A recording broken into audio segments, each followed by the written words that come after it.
I want to welcome all of you to this Economist Impact event, Electrification Economy, Skills Strategy, and the Future Workforce. My name is Philip Cornell. I'm a Senior Advisor for Energy and Environment with Economist Impact, and I'm really pleased to host today's event and to be moderating our panel that's going to be coming up next. And I also would like to thank our supporters, Iberdrola, also for helping to put on this event.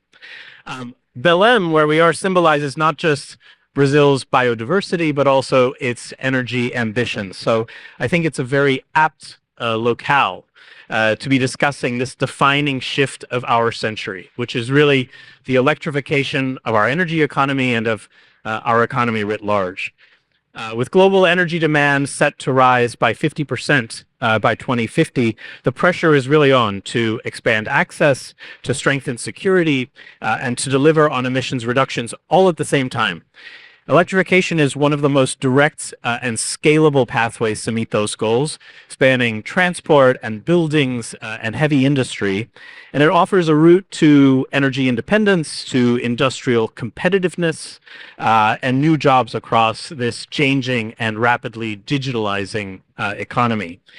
But the transition is not inevitable or automatic. So aging grids, uneven policies, rising capital costs threaten to slow the momentum. And there's also a major skills gap that stands between today's workforce and the one we need for a fully electrified electrification at scale. Let's see how this works. Voila. So we wanted to understand this better. And so at Economist Impact, we engaged on a study to better understand how companies across industries are implementing electrification and what are the challenges, what's holding them back.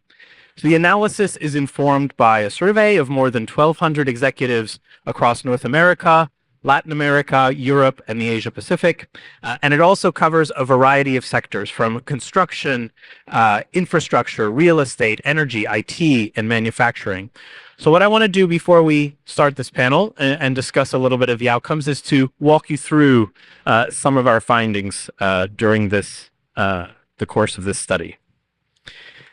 But first, what I want to do is we talk about electrification. It's important to define this clearly. It's the process of replacing technologies or processes that otherwise rely on fossil fuels. So things like internal combustion engines or gas boilers with electrically powered alternatives.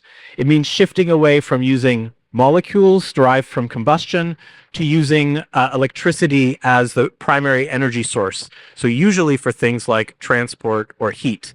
And here are some examples on the slide of what that means in practice across some of the sectors that we are looking at. And one, I think, thing here that's interesting to see is that our survey finds that 84% of companies are piloting or implementing electric solutions, but they're all in the middle of the journey. So less than 10% of them are fully electrified. The biggest bottlenecks are finance, infrastructure, and skills.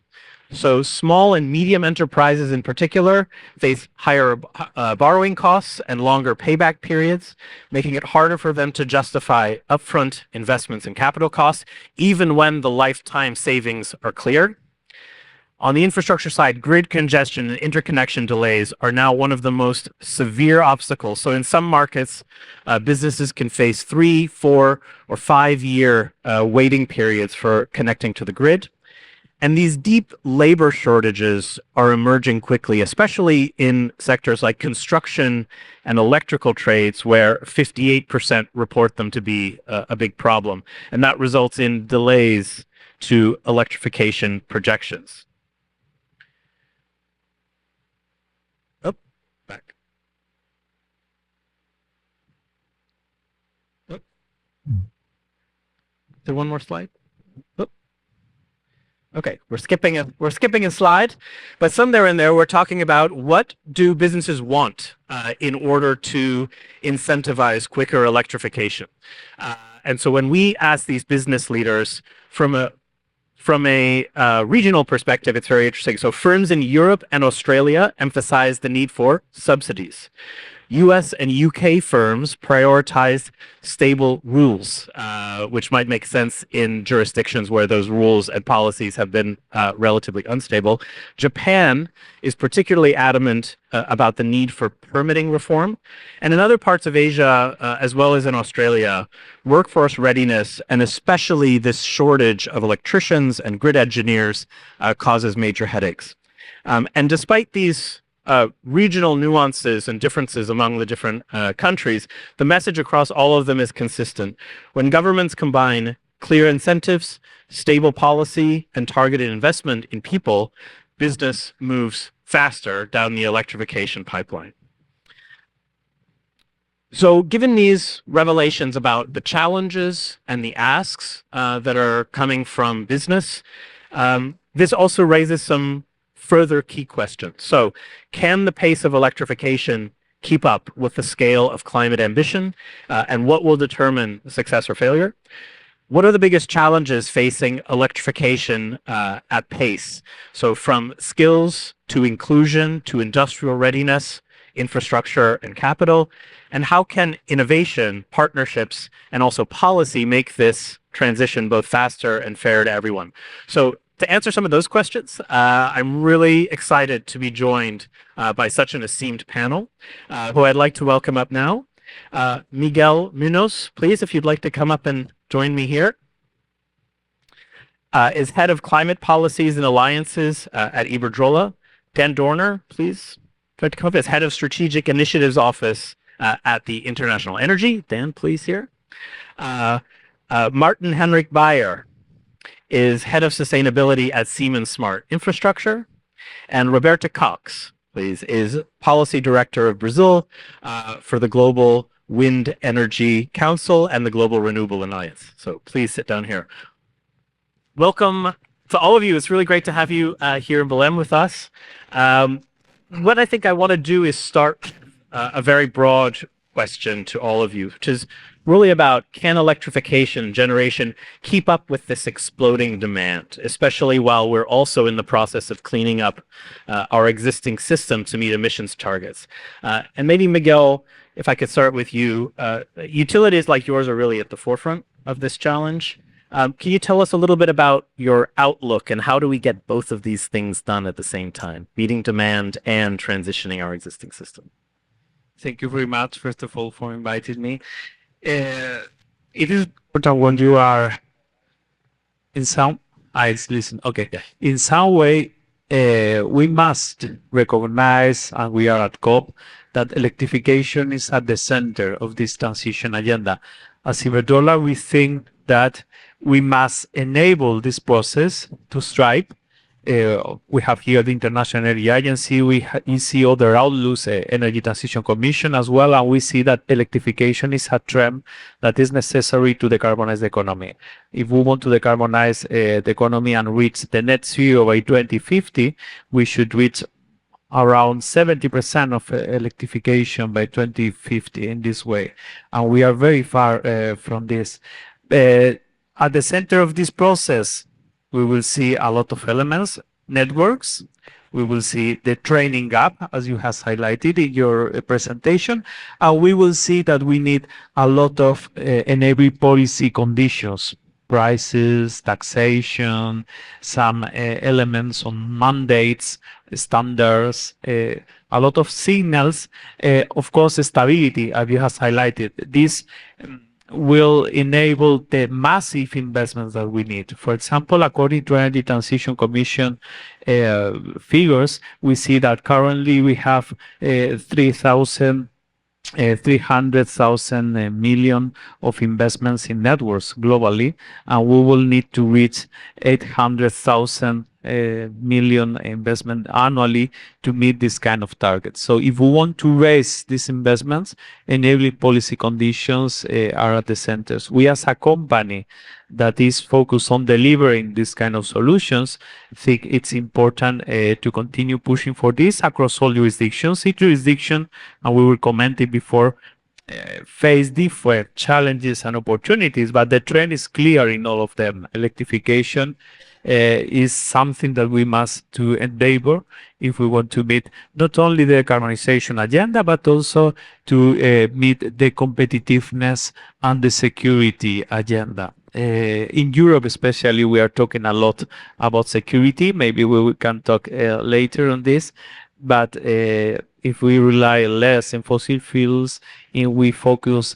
on electrifying solutions in the transport sector, in industry, why not in buildings with heat pumps, we will be more efficient. By only substituting these technologies, fossil fuel-based technologies, by electrified technologies, we will increase massively, tripling by 3 or by 5 the efficiency. Of course, renewables are at the center of this process, and we see here in Brazil that renewables are a huge opportunity with more than the 80% of the electricity mix based on renewables.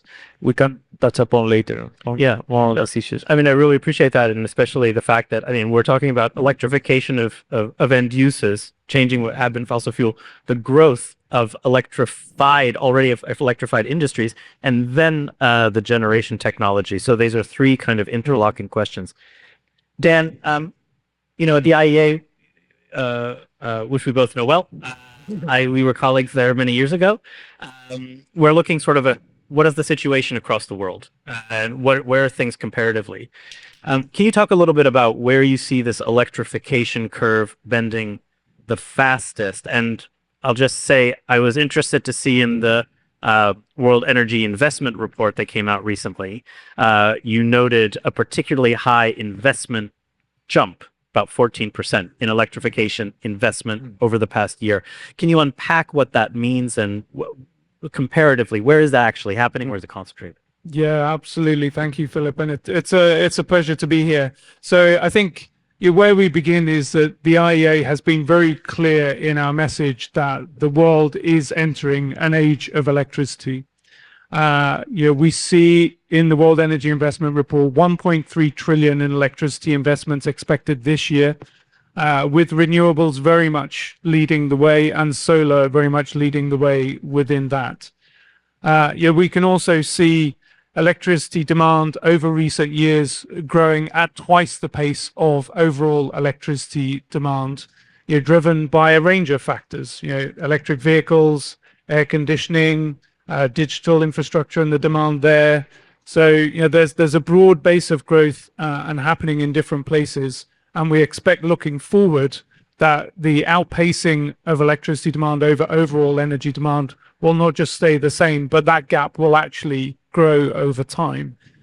You touched on kind of different regions. I mean, I think in India, power demand, your principal drivers there very much a surge in demand for cooling and digitalization.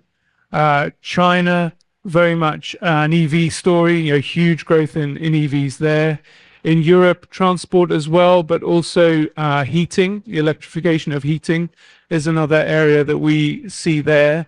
Perhaps one of the big disparities is also where we don't see the investment happening. So only 2% of global clean electricity investment happening in Africa, even though it has 20% of the world's population.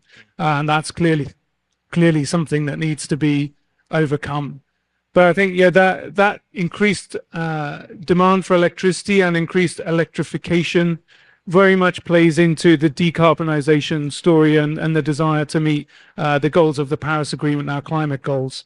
And if you take that as your benchmark, then we need to see over the next decade really the penetration of electricity in the overall mix grow very significantly over the next decade.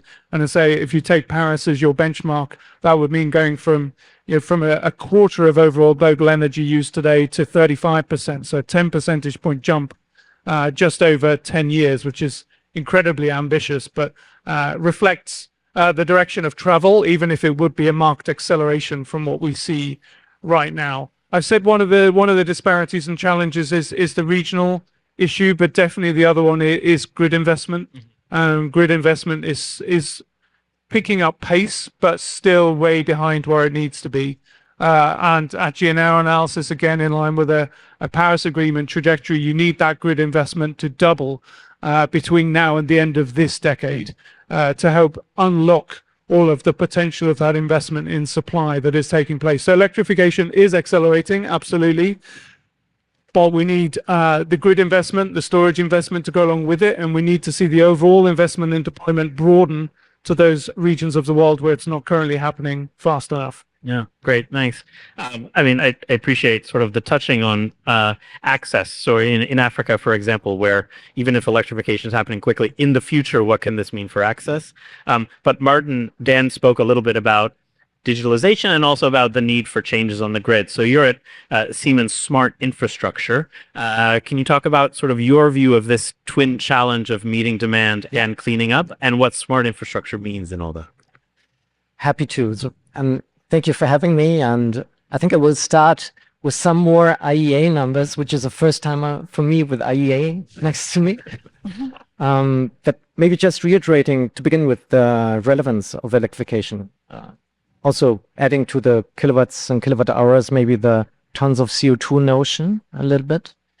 If you look at the net zero emission scenarios, let's say until 2050, and you look at the major categories of levers therein, you always have this famous triple of renewables, energy efficiency, and electrification. And until 2050, renewables and energy efficiency make 40% of the problem solving, and electrification 20% of the problem solving. So there you could actually argue that electrification should have 1/3 of the attention, which I think is not the case currently. And then maybe a second notion, just to make sure where we are. If you look at how energy is being consumed as we speak worldwide, it was 23% electricity in 24. So we might be a bit higher now, but that also means that 77% of energy is being consumed by burning fossil fuels, somewhere on site or in mobility. So the task is to get these 77% down. And maybe spreading some optimism there from an application point of view. So you do have these studies that, they look across building space, transport space, industrial space, and analyze the economic viability of electrification from an application point of view. And there the good news is that actually almost 3/4 of energy consumption can already be electrified in an economically viable manner. So that's, if you like, a somewhat positive starting position. And if you look at these same studies over the years, you see how the frontiers of economic viability are actually also moving in the right direction. So that's positive. Then on the notion of the challenges, of course, one of the challenges is the famous grid bottleneck. We need to get the renewable energy to the new consumers for the electrification. And I can come back to some of the solutions later. We'll be talking about challenges in a minute, and specifically about the grid. So I do appreciate you going in that direction. You mentioned this 24% electrification of the current global economy, and I think we were discussing earlier whether that KPI shifting is really a marker of electrification progress. Yeah. In some cases it is, in the sense that we're electrifying processes that were otherwise driven by fossil fuels. In some cases it's the rapid growth of digitalized industries, other industries which are fundamentally electrified. Correct. So these are two different phenomenon, but that are closely linked, particularly when we look at the data. Roberta, electrification doesn't really help with all of our sort of climate ambitions unless the electric generation is clean. Yeah. And renewables now account for the vast majority, actually, of capacity additions worldwide. You work closely on Brazil's clean energy roadmap. How can we be sure that we get the scaling that's necessary to meet this new demand and also to decarbonize power? Well, thank you so much. Thank you for having me. Well, I'm working the Global Wind Energy Council based in Brazil, so I know a lot about the Brazil matrix and the Brazil situation, and I also work in Global Renewables Alliance, and we are participating in COP, very powerful with Irina in a stand. And we work a lot with these triple renewables and double efficiencies, and but particularly about Brazil, Brazil already have 90% of the matrix clean. So when you talk in Brazil about tripling renewables, they say we don't have this necessity in Brazil to tripling because we already have our clean matrix.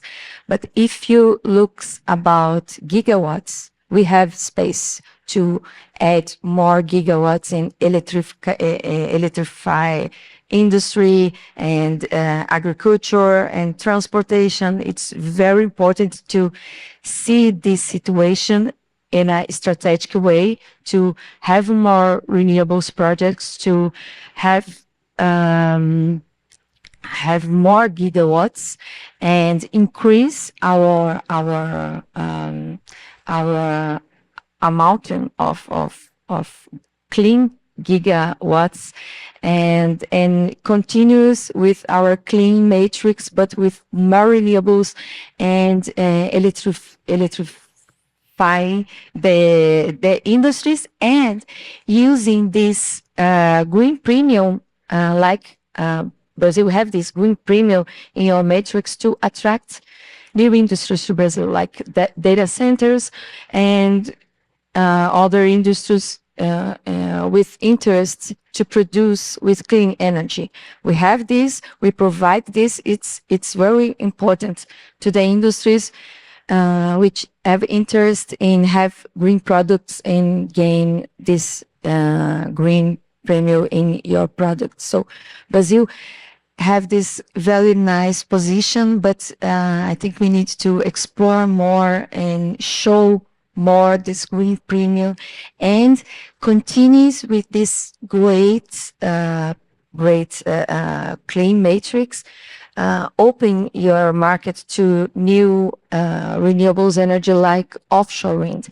We have this big potential in offshore wind in Brazil to generate clean energy in the ocean, and we don't have offshore wind here yet. And we talk with the energy minister about a lot about this, to have the first auction. And they say, yeah, it's not so urgent because Brazil already is very clean matrix and we have no demand for this amount of energy. Yeah, we have no demand if you look for the electricity consumption for people, and but if you look for industry, electrification of the industry, of agriculture, of the transportation, yes, we have this, and this is a big opportunity to Brazil to attract that industries we talk about. Yeah. I mean, one of the interesting points I think that you mentioned here is that as we anticipate electricity demand to engage in long-term planning, it's important to recognize that the electrification wave, as well as growth of things like data centers, will drive a need for power, I mean, gigawatts, and especially clean gigawatts that might not otherwise be understood, right? And I think we mentioned that those are some conversations that you've had with the Brazilian government. Yes, it was this. Yeah, great.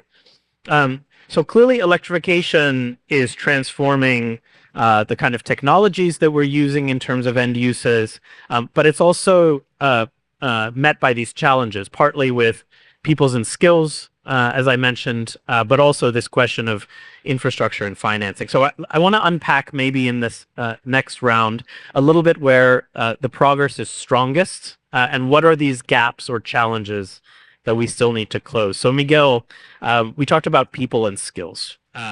Iberdrola and utilities like yours are really at the heart of this skills transition, particularly. Can you talk a little bit about how you're looking at things like retraining and upskilling and skills management to evolve your workforce towards a more, or your workforce and also those of your off-takers and your customers to a more electrified economy. No, very important topic, definitely. Uh, we assume energy transition is a reality. So we need to be sure that the capacities, the skills are there to take advantage of this process. What we are seeing in different countries is that we are facing, for example, in Spain, high unemployment rates in the context of youth people, the youth, young people, high unemployment rates, and at the same time, you're seeing companies that are struggling to get the right people on their staff. No, and we see this in the middle of a very important transition that has to accelerate in some way. In Europe, especially, there are a big gap in this context. What we see is that there is a massive mismatch that we have to cover. And sometimes traditional educational centers are not ready to anticipate these needs, these old technicals, this wide variety of competencies that are necessary to take advantage of this transition. These competences are not only technical. Of course, we need electricians, we need engineers, but we need also cross-cutting competences. We need also learn how to engage with customers in different ways. We need how to develop smart solutions that accommodate to the increasing and changing demands. From Iberdrola, what we see is that the best way to tackle these challenges is in some way to partner, to build alliances with others. And I have here some very interesting examples. The first example is the alliance that we have with UNICEF. We have a very important alliance with UNICEF. This alliance is focused on taking advantage of the opportunities for vulnerable areas of society with youth. We have a partnership that is working in Spain, in Brazil, and in Somalia. In Spain, for example, we have reached agreements with 40 of our suppliers, and we are collaborating with these suppliers and 7 training centers to provide the right skills to install heat pumps, to change their processes for more efficient renewable-based processes. 40 centers, 40 suppliers are working with us and in collaboration with some training centers.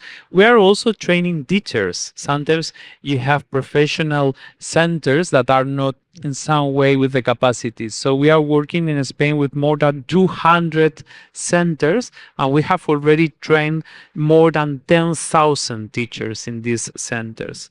In Brazil, we are collaborating a lot with the 1 million opportunities learning platform from UNICEF that is reaching more than 8,000 adolescents in the field supplying. Of course, when we are talking about training, not only to work for others, we have to be able to entrepreneur. And in Somalia, we are working with more than 200 entrepreneurs to provide them with the skills to create their own businesses in the green economy. In Brazil, and I see here some of my colleagues, we have a very interesting project, the School of Electricians. It is focusing also in tackling the gender gap. In Brazil, with this school, with programs that go between 3 to 10 months, we have provide training to more than 6,000 people, almost 2,000 people, women on this. The rate of employability is close to 80% of those that has finished this are already working. A lot of them in our company in Energia, in the network area, or in other different areas. With this program, Santes, we are very positive because we are tackling a business challenge connected to electrification, but also social challenges.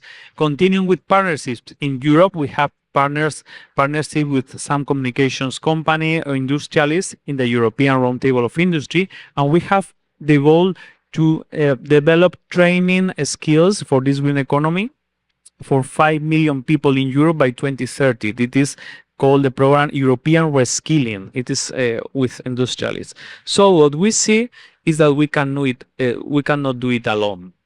Of course, we have to rely on the education system, but also we have to be clear that the system sometimes needs support because we have to anticipate so many trends that are so quickly evolving, and partnerships with others are a key tool. Yeah, and I will say, sort of in the report, in our report findings, this necessity for collaboration between the industry and educational institutes and government came out very strongly. Maybe I could just jump over to Martin. I'll come back to you in a minute. But maybe I could jump over to Martin. Can you maybe speak, just because we heard from Iberdrola, on the Siemens side, a little bit about the skills issue, but also another challenge which you mentioned earlier, which was about grid constraints. And particularly, I'm interested in how do we introduce flexibility to deal with this electrification challenge? Can you speak a little bit about both of those, maybe? You mean is it? Oh, no, okay, it's just put it close up. Yeah, that's good. So happy to, because it's such a central part of what we're discussing here. So the famous notion of the grid bottleneck in the end as one obstacle. And then for that, at least two bigger areas of solutions. One is flexibility, and the other one is then grid expansion, be it physical or digital. To the flexibility, I think one central item in there is concept like demand response. So have consumers participate in flexibility markets. And there I think we come to the priority to have the grid system have the capacity to communicate with the demand side. I think one famous or one promising area is in the context of buildings. And have larger building fleets that are heated with heat pumps, so electrification, and the building energy management systems talk to the systems used by the utilities, so distributed energy management systems in the end. And that's flexibility that eases the stress that comes from electrification. And then the second one, the notion of grid expansion. We heard about the numbers, what's actually required also in terms of physical expansion, maybe associated also with some question marks if these investments can and will really come. And then again, digital might be part of the solution. And one of the things where we have really positive experiences with our customers and the DSO, TSO space is the grid digital twin. So digital twins where we can really model, plan, and simulate grids. And that has, in the end, two advantages. So one is smarter investment decisions. So knowing exactly in which grid segment you would expand and add capacity. And the other notion is also during grid operations, if you have a grid digital twin in place, you can actually run the grid closer to its real physical limits. And we have some customers, for example, Aliando is one of them. We've been working with them in the Netherlands. And the result literally is that they can, out of the same grid, they can increase capacity by 20%. Which is enormous. So, and they now refer to it as squeezing out more from their existing electrical infrastructure. I think that's I imagine the capital required to expand the grid by 20%. You really realize tens and hundreds of billions of dollars involved. Yeah. Great, fantastic. I mean, I think we see there sort of the technical and sort of the policy issues.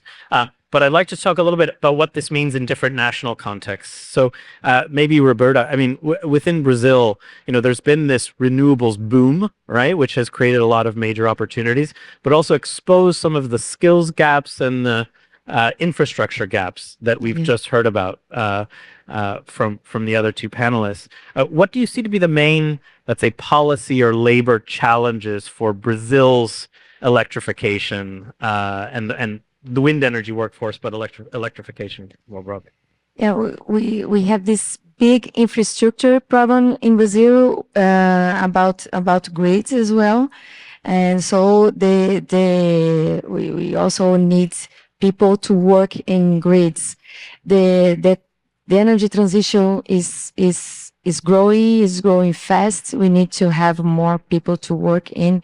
We need more courses, more capacity for people in the industry and for people in the government, like the environmental bodies to give the permits. So we need to capacitate the bodies from the government to have these permittings and authorizations faster. We have like 3,000 renewables projects waiting for permittings in the world. This is too much. So we can just say we don't need environmental license or authorizations. Let's do it because it's energy transition. It's important for the environment. It's important, but we need this environmental license. So a way to make this faster is capacitating these technicians, these people from the bodies of of these governmental bodies and make they more with more capacity to authorize with safety and put some steps of the process of analysis in digitalization mode. We have a lot of steps. It's a lot of bureaucracy, a lot of things we can change and make fast with some software and analysis. The AI or some software can help a lot. So this is a thing I think we can provide for the governments to accelerate the process and have safety projects for the environment and faster.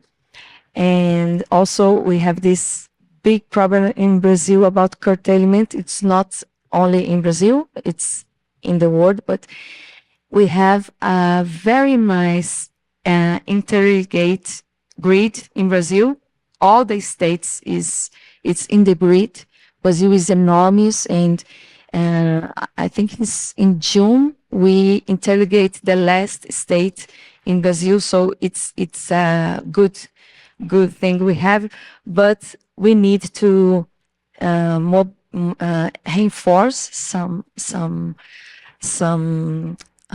parts of this grid and make some digitalization and modernization of the grids to have this better. We have the grid, but we need to improve the grid and make this better. From the northeast for the south, we have a lot of renewables in the northeast of Brazil and a lack of demand. So a lot of energy comes from the northeast for the south, where we have more industry and more demand. And we are facing this problem about curtailment from the northeast, from the south. And this is a problem for the companies because they have economic issues. And this is a very bad for the efficiency because we have a lot of energy there and we lost this. So we need to focus in empower these grids, reinforce these grids, and invest in storage to take advantage of this a lot of energy and use in the other moments. Brazil is looking for storage and pump hydro. So these new technologies, these new things we are studying and thinking about to take advantage of this amount of energy. To have this, we need to capacitate new people, new engineers, new guys to work in that. Yeah. Guys and women, I'm an engineer. Yeah. Yeah, absolutely. I mean, Dan, Roberta touched on a few of these really important things the policy has to do to accommodate growth in electricity demand, things like permitting, things like encouraging interconnection, things like working together with public education institutions. But if I think about sort of the variety of policy drivers in different markets across the world, I think about places where in Europe for energy security reasons after the invasion of Ukraine in places like China, where heat pumps massively, rapidly encouraging things like electrification of vehicles and EVs, charging infrastructure. A lot of that has been very policy driven. So when you look at places where electrification is succeeding or moving fast, or places where it's kind of stuck, where do you see the variations in this sort of policy, finance, coordination? What works, what doesn't? What's that important differentiator?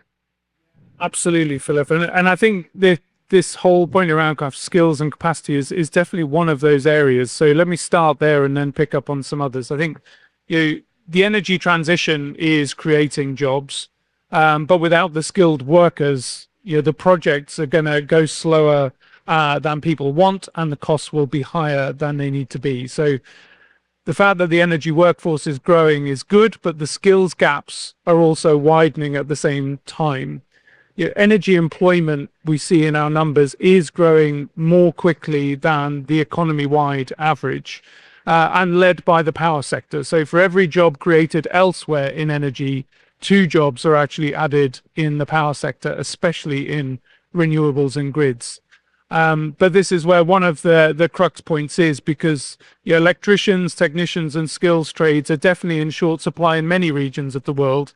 And we can see that play out in salary and wage inflation, which again is outpacing that for non-energy jobs. So we really do need a kind of vocational skills revival in many parts of the world.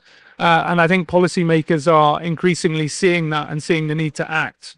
But I would say within that, there's 2 areas that I would just highlight for attention. One is that the curricula, the skills base being built often varies from one place to another. So some standardization and consistency would be helpful in building that workforce and that skills base.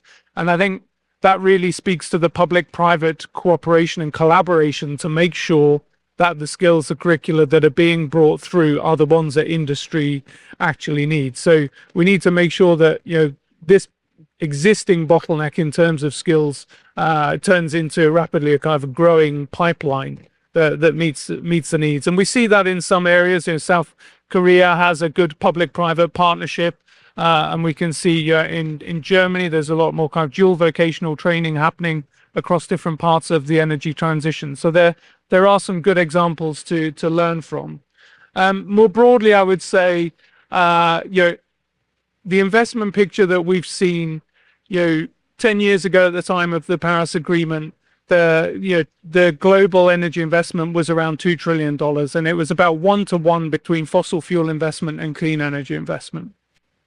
And now, 10 years later, today, it's gone from that ratio of 1-to-1 to over 2-to-1 in favor of clean energy investment, over $2 trillion happening in clean energy investment now.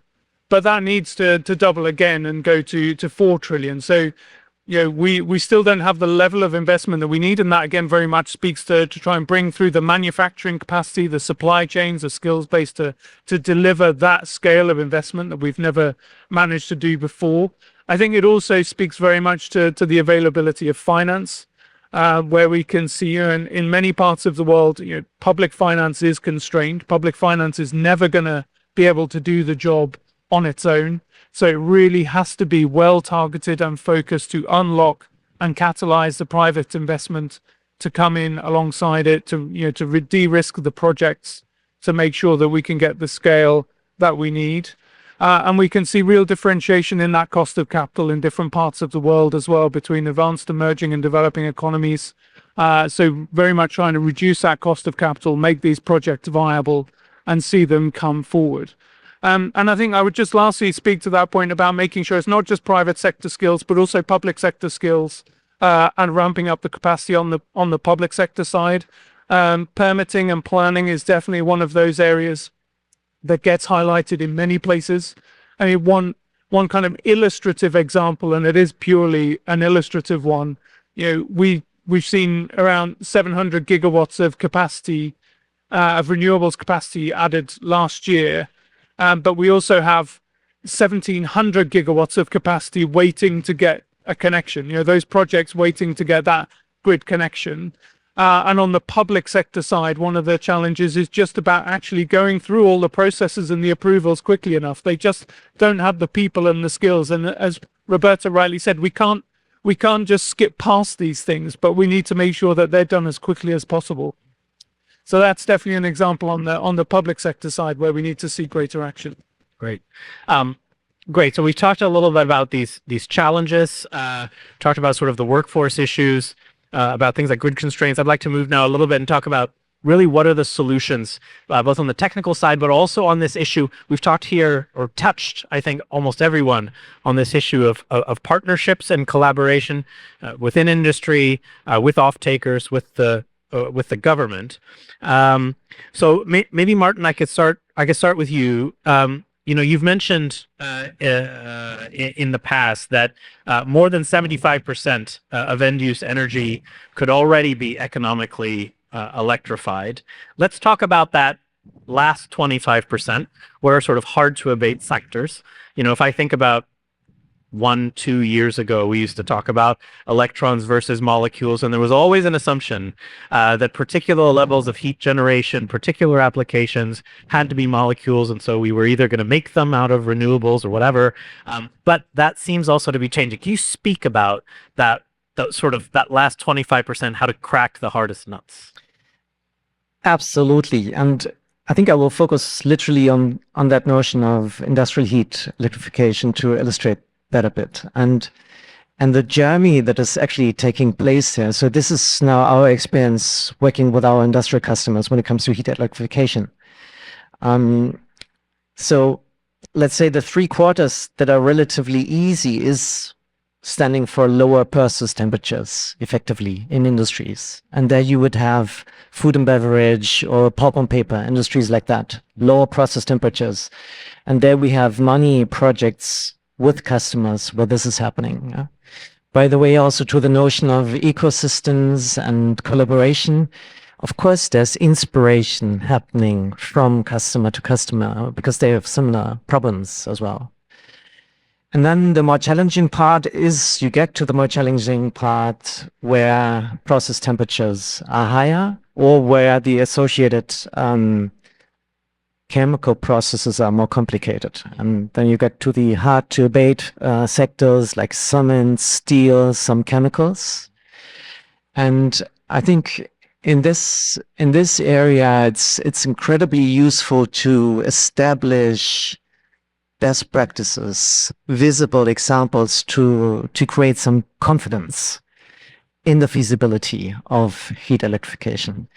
And I don't know if it's okay, but I would maybe refer to a project that is actually only 2 hours of driving away from here.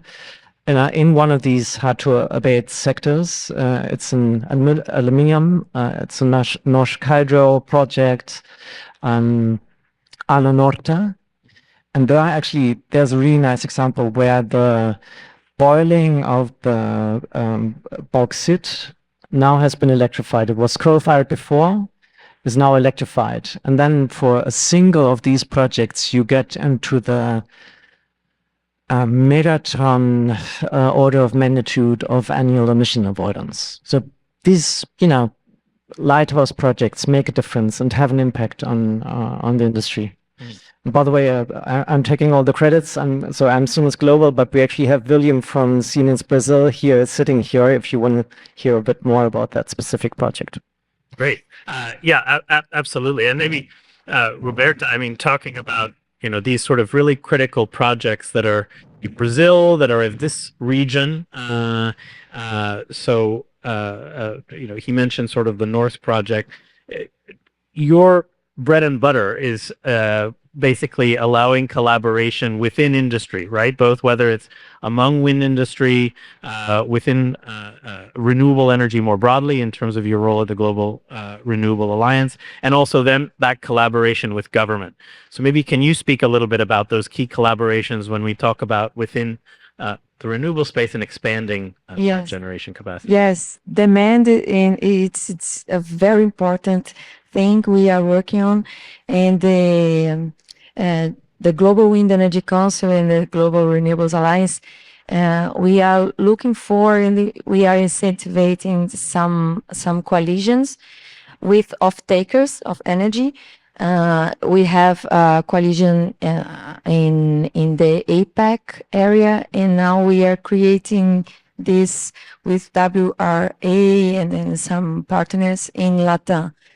In Latam, the name of the coalition is the Latin America Clean Energy Coalition, LASEC, and we want to show this great opportunity to put the region in a very clean energy, to clean industries, and providing clean products and taking advantage of this green premium we have here. Brazil have a big clean energy matrix, but Latam have a very clean energy matrix as well. 60% of the region, it's clean of the matrix. So this type of coalition try to have this proposing policies to the government to create decarbonization areas, to have some subsidies to decarbonization of the process, hard to abate process. Sometimes it's difficult in the beginning of this change, but this represents a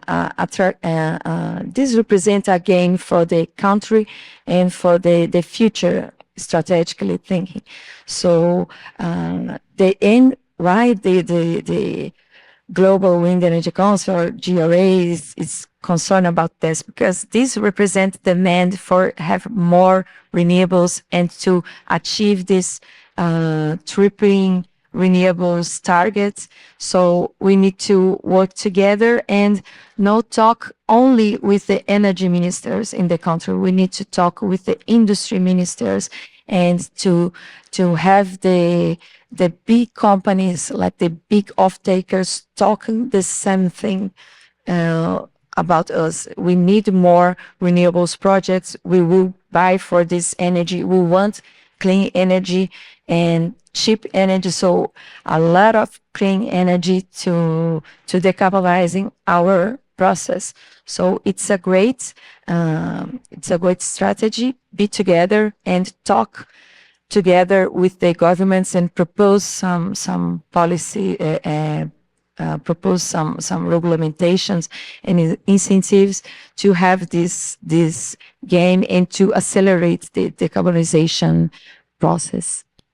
That's great. And Miguel, so Roberto and Martin have both spoken about this importance of learnings that happen across industry players, among peers. And you've spoken already about the importance of these partnerships when we talk about things like training. But Iberdrola has also been very active in terms of partnership, let's say, with your off-takers and with your customers. Can you speak a little bit about how you engage in that, what kind of capacity building or support that you offer, and where do you see those very important learnings and relationships? Yeah, thank you.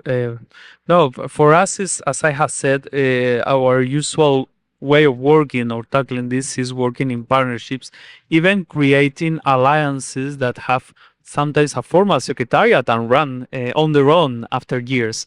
No, one of the key alliances that we created 2 years ago is the so-called Alliance Q0. It was launched in Spain, and after 1 year, it has now near 200 companies, big players from the chemical industry, steel, car manufacturers, etc., and also small companies. And in this Alliance Q0, we have focused, at least at the beginning of the alliance, in understanding the demand.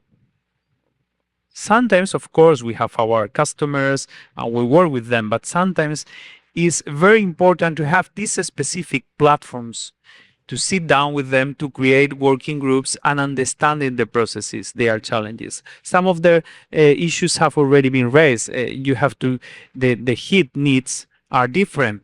The size, as you highlight in your report, is important. Sometimes if you are a smaller company, financing will be more challenging. Sometimes if you are very intensive in energy consumption, your challenges are different. How we can support you in this process, that's what we do, to talk with them, to share perspectives. And taking into account this, we try to provide tailor-made solutions.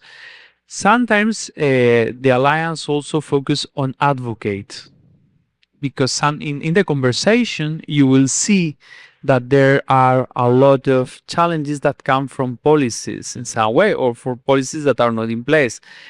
So one of our key messages will focus on visibility. You have highlighted this in the UK, for example. Some of the policies will focus on the price signals. Sometimes you need a very stable and robust carbon price signal to make viable some kind of solutions. Sometimes we have to focus on regulations that are talking about mandates, standards, obligations in specific sectors, technologies, especially in the energy efficiency side. Transparency is also important when you are tackling these processes.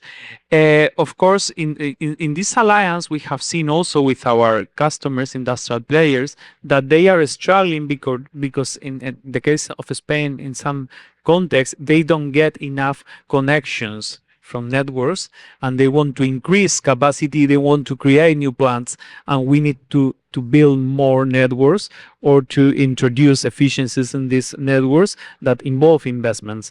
And what we have seen is that they are advocating for anticipatory planning. They think that the planning of networks should be more connected with the future, not only with the past, but with the future, the decarbonization goals, the needs of the economic infrastructure that are around. They are also advocating for remuneration schemes that made viable this kind of solutions. Always at the center of the conversation is the permitting, the planning, the administrative. Also, it has been highlighted by my colleagues, the need of capacity for the public sector for they to tackle these massive projects. We also work beyond this specific alliance with alliances that are more cross-cutting, because I think it's important to go beyond the usual suspects. And we have been working also with an alliance in the buildings, a specific alliance for buildings.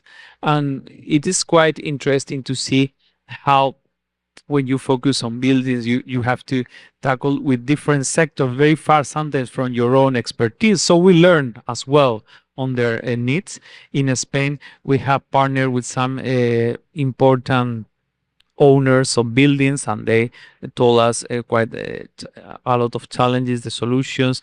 And also we have working in the Ibero-American angle. As Iberdrola, we have been contributing to the creation of the Ibero-American network of green growth groups. It was created last year in Baku, and now we have more than 25 members. Green growth groups are Chile, Brazil, Mexico, etc. And we are seeing how some of these challenges are common, but you have to also to keep a specific angle on the global south in some contexts, especially when you want to tackle the financing issue. You have to reduce the perceived or the real risk in some contexts, and to focus when you are advocating in a specific measures such as guarantees, soft loans, public-private collaboration, how to tackle the bottlenecks at local level from an administrative and an infrastructure perspective. In summary, these kind of alliances are a very powerful tool under my personal point of view to tackle this process of electrification. Yeah, I mean, it's interesting. We talked about capacity building inside the public sector, but particularly for smaller companies and smaller off-takers, what our report found was that they have the biggest challenges in terms of things like influencing policy and accessing finance. And so if one of the things you can do is help them to navigate that, whether it's in emerging markets or among smaller off-takers in OECD countries, that can affect the cost of capital. I'm going to go to Dan in a moment, but I would also like to open to questions. So start please thinking about your questions. We'll have some roving mics around. And we'll end it there. But Dan, just heard a few things. We've heard a lot about partnerships, but we also heard about sort of how the technology and innovation curves are changing the conversation around things like hard to abate sectors. What can be electrified and where things are going. Now, the IEA also is very involved with things like technology and looking outward at technology curves. Can you just give us your thoughts, everything that you've heard here, both on the partnership side, on the innovation side, what works? Yeah, absolutely. I think when we look at the transition overall right now, we can obviously see the progress is happening, but is uneven. With momentum, you're building in some places and stalling in others. I mean, the power sector is clearly leading the way. We all know that. We can all see that. And transport, in particular, road transport, has been making pretty good progress, but needs to happen more widely. Non-road transport, we're starting to see some good signs and breakthroughs in terms of technology, and in terms of seeing kind of first of a kind come through that the learnings can then happen from. Light industry already electrified in many cases, but seeing opportunities for more electrification there. And heavy industry, again, is one of those areas, a bit like kind of shipping and aviation. I think we're seeing now literally hundreds of projects being taken forward in different parts of the world, advanced and emerging economies, different parts of heavy industry, looking to prove that first of a kind, do that learning that can then be taken forward through to nth of a kind. And we're also seeing, but then things like small modular reactors and nuclear, a lot of excitement there, a lot of buzz there, but also a lot of different design concepts there. And so at some point you think there needs to be some rationalization and some consolidation in terms of what are the most cost-effective solutions that can be taken forward. So I think we have an energy innovation forum that we host every year, and I think you can see that there are a number of key areas where the progress to date hasn't yet been sufficient, but where they're really starting to make some important breakthroughs in terms of moving from first of a kind, demonstrating commercialization, and looking forward to their then see kind of mass rollout. I think behind that as well, maybe less talked about, there are some interesting areas of kind of the next wave of innovation. Be it new battery chemistries, new solutions for solar, new different types of kind of wind technologies and solutions coming out. Which again are interesting to see how quick they can come through, and whether things like AI and things like that can help bring them forward more quickly. I mean, traditionally it was always the case that it took kind of 30 years for a new energy technology to make it to market. None of us wants to wait that long. So we really want to see these things come through much more quickly, and there's some interesting signs there. I mean, I think also just kind of pick up on this point about where do we need to see kind of some of the important things to happen kind of going forward. From a government perspective, I think in our policy reviews that we do for governments as the IEA, possibly the most common bit of advice that we give right now, and it sounds kind of blindingly obvious, is actually policy stability. Is actually just to give the industry, the actors, stability and certainty. If you've got goals and targets already in place, please don't be changing them every 5 minutes, because the industry needs to know what it's aiming for and to make sure that it's there to deliver. So that is absolutely a message that we keep on giving kind of loud and clear to governments around the world. Another point I would just pick up on is we don't talk about efficiency enough. I mean, electrification in many ways is efficiency in itself. It's moving from a less efficient system to a more efficient system, but also that efficiency of end uses and making sure that we're looking at efficiency throughout the system, not just at the supply end of the system, can mean that these transitions can happen more quickly, more cost effectively, and more affordably for consumers. And I think lastly, I would just say we need to make sure that there's still a lot more to be done to make sure that the benefits are more widely felt.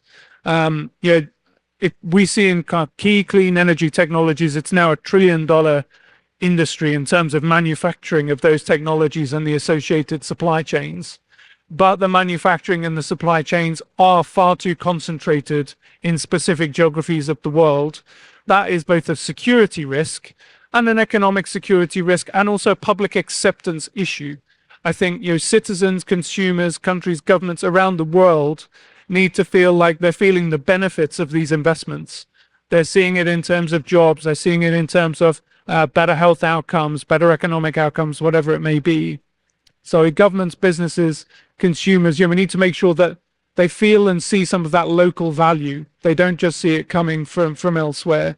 Now, that's not about protectionist measures and putting in place unnecessary barriers. That's just about recognizing that there actually is some value in that diversification and some value in having those kind of decentralized systems, those decentralized supply chains, and recognizing that value. And again, in terms of solutions, I think one of the things that's really important is making the connection between energy policy, industrial strategy, and trade policy, which I think historically have been quite siloed, but in this point in time, absolutely need to be thought of holistically to get the best out of these opportunities.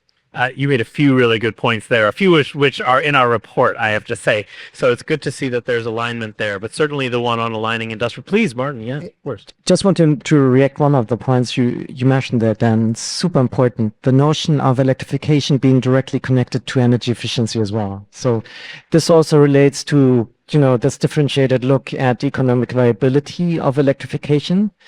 And there, fun fact is that if you look at combustion engine versus electric vehicle, you have an energy efficiency improvement, a factor of 3. If you take the best fossil fuel heating system, you go to a heat pump, you have a factor of 3 to 5. So there really electrification goes hand in hand with energy efficiency. And by the way, also due to that argument, you don't even need 100% clean energy to improve the CO2 intensity. Yeah, so there's certain limits in terms of how clean the grid has to be to actually improve CO2 intensity, even in a 100% clean energy grid. So yeah. Super important point there. So remarkable that, even with transitioning energy from fossil generation to electric to going, it's still saving CO2, becoming more efficient. Let me see if there's any questions in the audience. Otherwise, I definitely have more things to go to because we haven't exhausted this conversation. Please. I am Luciana. I'm from JLL, which is a global real estate consultancy, and thank you for all your very helpful insights here. I would say, what would be the main challenges and concerns for retrofitting old buildings in the global north, and how do regulatory approval process impact project timelines and investment decisions? This is a big challenge for us here in Brazil. Building efficiency improvements. I don't know if Martin, Dan, anyone want to take this yet? I'm happy to pick up with you. So I think the first challenge is there is just a big building stock that needs to be retrofitted. So the scale and the size of the challenge is absolutely massive. I think the second one I would highlight is the upfront costs are for a number of consumers just prohibitively high. And so actually finding ways to overcome the upfront cost to get the lifetime benefit. And you see some business models and some government schemes out there to try and realize that. But again, they're not really big enough at this stage. And then the last one I would just highlight is often there's these kind of split incentive problems, between the owners of buildings versus the residents in buildings, and trying to make sure that, especially for those in the rental market, for example, or in social housing, there's still not enough good examples of how to make that work. And Martin, I'm just thinking because from the smart infrastructure perspective, right? Just adding one notion there. It's a matter of reducing risks for owners, operators of buildings in the end. Now comes the next advertisement section. So what we offer are energy performance contracts. Basically, where in the beginning of a project, we guarantee certain savings. For example, that within 3 years, energy consumption was reduced by 30%. So we guarantee this, and we are being paid only once the progress has been made. And we can combine that also with third-party financing. And I think in many cases that makes a positive difference for the building customers that we're having. Yeah. And I use the opportunity to also flag Economist research, which has looked into split incentives, particularly between building or housing owners versus renters, that can create a real incentive problem. And some of these financing schemes can help to bridge those changes. Anyone else? Please, back here. Hello. So my name is Aul. I'm from Petronas, the national oil and gas company of Malaysia. So the question I share probably for Dan or Miguel. So for where we're coming from the Southeast Asia, so our policy in regulatory environment is yet top measures is still very at infant stage, especially for energy or electrification. So what will be the best practices for us to advocate whenever we are working on or with the governments to make sure we have the right policy incentives to drive investment on electrifications?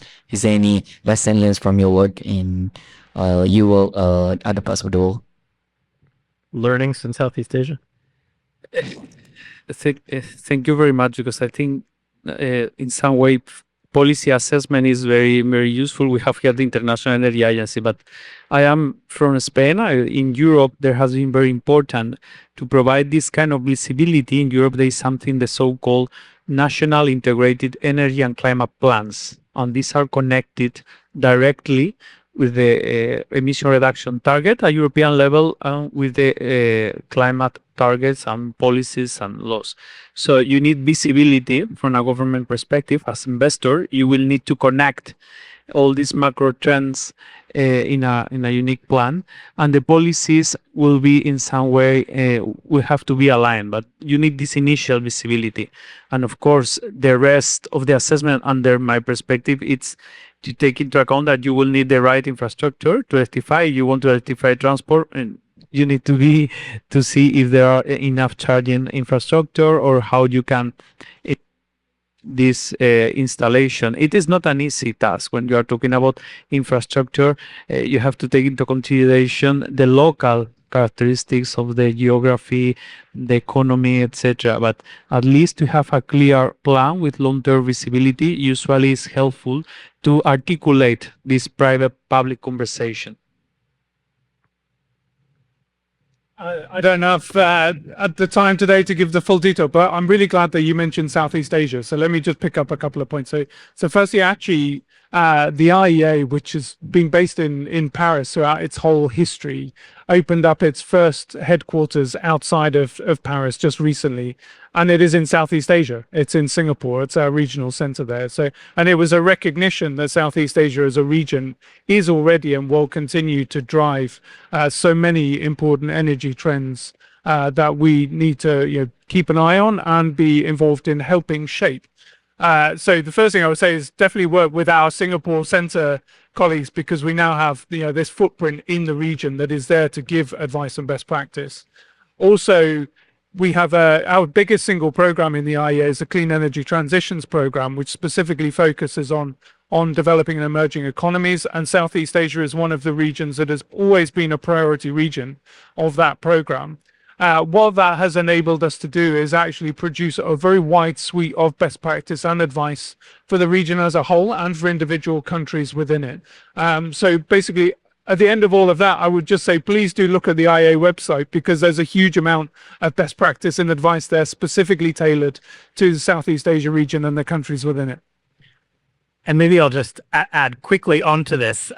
Again, at The Economist over the summer, we've produced something called The Solutionist, looking specifically at energy for AI and data centers. And while we've differentiated here electrification versus the rise of electrified industries, clearly the concentration of energy and electricity demand that things like AI data centers imply has had big impacts in Southeast Asia, and particularly in places like Malaysia, where TNB, in cooperation with Singapore, has created new sort of models for cross-border interconnection in places like Johor. And so what we're seeing is a real drive of international interconnection, and this massive momentum that is finally building behind the ASEAN power grid is largely a result of the big increase in digitalization and energy demand from digital economies across the entire ASEAN region. Sorry, there's one more here. All the questions are coming from our table. Hey everybody, I'm Ephraim. Am I here? Yeah, also, sorry, we're here, and then we'll do the last one over here. Good. I'm Ephraim. I work at LinkedIn. I lead our green jobs and green skills work. So very excited to see a session focused on jobs that we're not in. But also, we have our big green skills report coming out later this week. Very excited to feature the School of Electricians as one of those case studies that's helping to close the gender gap. But one of the things that I often think about are who are the workers who are doing this work? What are trends about what they were doing before they find themselves working what we're calling the electrification economy? Were they working in the non-electrified economy before? Were they coming from something totally different? And I imagine the people who are going to work on the electrified version of manufacturing were working in the fossil fueled version of that manufacturing before. So I'm curious if you could just share, Miguel, saying for you, it's like, who are those workers who kind of fill in some of these roles? Because obviously what your data shows, what our data shows, that employers are hungry for this talent. And then sometimes they're looking in non-traditional places. And I'm, for those of us here, like, what are some of the non-traditional places we might find some of these workers? Please. Thank you very much, friend, for this question. It depends. When you're assessing a company, it depends on the stage of the company in the process of the transition. Imagine some years ago, 10 years ago, 15 years ago, we were closing our fossil fuel plants of coal in Scotland, the last one, etc.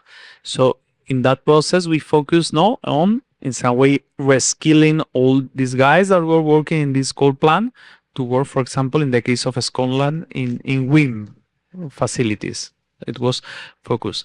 Now what we are doing as a company is to focus in young people, very young people. These young people, in some cases, they haven't entered in the job market because they come from very vulnerable backgrounds. They are not studying. Some of them are studying, but with not success. And what we do is to partner with entities, social entities that are on site, working with these types of ecosystems in some way. And they are supporting us in gathering these young people, attracting them to these training centers, and they feel encouraged by the opportunities that they are having. And some of them are starting their careers in the energy sector. This is at least some of the experience. And in the past, we were focusing in those facilities that were going to be closed, or even the communities that were around these facilities, because we haven't talked today, but there is a very nice concept perfectly, just transition, when you can think and work in a holistic manner on these kind of elements. Anyone? I have some things to say on this, but you, please, Roberta. Yeah, I will reinforce what Miguel said about use this opportunity to capacitate the people from the region around the projects and invite them to work in a project in the installation and in the operation of the system. For offshore wind, we are looking for use the fossil fuels people because they work with offshore. They have a lot of knowledge. It's very difficult to have this knowledge in offshore. So use these people and phase out fossil fuels. They are employed, so contract them and use them to offshore wind. It will be very nice. And also use communities like fishermen and people of the communities to work in offshore in the offshore wind. And young people, of course, because if you talk with young people and show this is a great place to work and make renewables sexy, make renewables a good place to work. You want to work in a cigarette place or in a fossil fuel place, or you want to work in a renewables place to save the world, to work with the future. So this is a good approach to have young people in renewables in the good way, like with passion and work with this and bringing his friends and make this a good place to work. Totally agree. And maybe adding one notion. I mean, as we heard today, at least some of the challenges can be solved by digital tools. And then you get to the notion of digital talent that maybe we can lure from big tech into the utility and industrial space. Would make a difference. We need these capabilities there as well. I was going to say exactly. I think partly sort of in the automotive transformation, right? When you look sort of the move to EVs, something like 60% of the new talent that's expected is basically in digital skills, and so I mean that's going to be a big one for young people. I'll say also maybe plug another great partnership that we've done with Iberdrola last year, the year before, looking at the Green Skills Atlas, and I think one of the important things that we saw there is a lot of those transferable skills are also not coming only from young people, but also from established workers. And so in the context of a just energy transition, I know the IEA has also been involved in a lot of JET-P or just energy transition partnerships in places like Southeast Asia. We see that, those workers that are coming from places like mining, which until recently was sort of losing jobs, have sort of specific skills that can also be effectively guided with retraining and effective reskilling. But it's a complex process that also requires support. We have run out of time, but in the name of diversity and inclusion, I'd like to go to another table. Is it? And just a very, very quick one and a quick answer, then we'll wrap. I'm happy to break the monopoly of table, that is, table 3, let's say. Thank you for this discussion, really rich. Nicole Rycroft with Canopy. We work in a parallel space, so just looking for those cross learnings that are possible. We work to scale the production of products like packaging and cellulosic textiles to decouple them from being forest dependent to more circular, lower impact inputs like straw, agricultural residues, or waste clothing. And so the financing stack, I think, is particularly interesting as we look at these other parallel kind of low impact infrastructure transitions. And so I think my question is around, 15 years ago, obviously there was a big need for catalytic capital, for first loss, for multilaterals, for DFIs to be engaged. But obviously the technology risk that was perceived and real 15 years ago is no longer the case with renewables, with the electrification.